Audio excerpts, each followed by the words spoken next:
This is the Dallas Morning News. It's Tuesday, March 18th. Mostly sunny and breezy in Dallas-Fort Worth today with a high of 84. A few lingering clouds this evening, but mostly clear with a low of 62. Here are today's headlines. Some of the hottest neighborhoods in Dallas are located in downtown, Oak Cliff, Northwest, and West Dallas. These areas can get about 12 degrees hotter than other parts of the city during the summer, according to Dallas's latest Urban Heat Island Effect study. Heat islands are urbanized areas that experience higher temperatures than the surrounding region. Buildings and roads absorb and release more of the sun's heat than natural landscapes.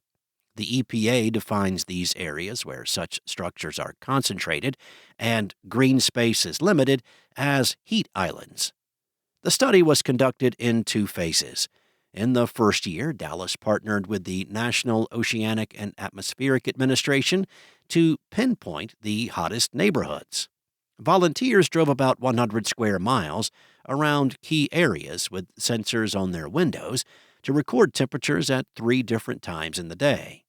In the study's second phase, the Texas Trees organization partnered with the city and had volunteers with infrared digital thermometers take surface temperature readings in the Southwestern Medical District, White Rock Lake, Fair Park, and Oakland Cemetery.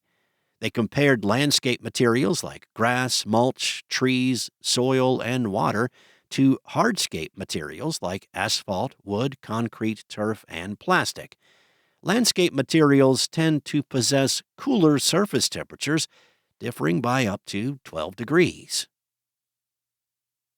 In other news, the federal government has until March 18th to pay Catholic Charities Fort Worth millions in grant funds that have been withheld since January. A federal judge on March 14th ordered the Department of Health and Human Services to release $47 million that became entangled in the Trump administration's restructuring of federal programs. The grants were allocated to pay for organizations that partner with Catholic Charities Fort Worth, such as the Texas Office for Refugees, which provides resettlement services to people fleeing violence and persecution in their home countries. Catholic Charities Fort Worth sued HHS and Health Secretary Robert F. Kennedy earlier this month, alleging the federal government had unlawfully frozen the funding.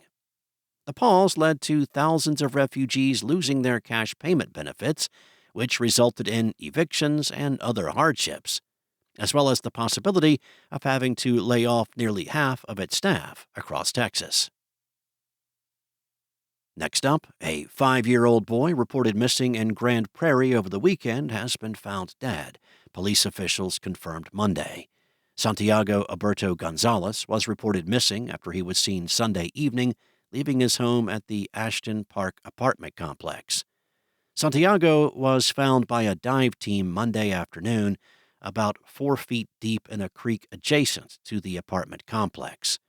The case remains under investigation, but police said foul play was not suspected. And a Dallas city official is set to get time with Saks Global as the date for the closure of the downtown Neiman Marcus nears. Dallas city manager Kimberly Bizor Tolbert is slated to have a conversation with the department store.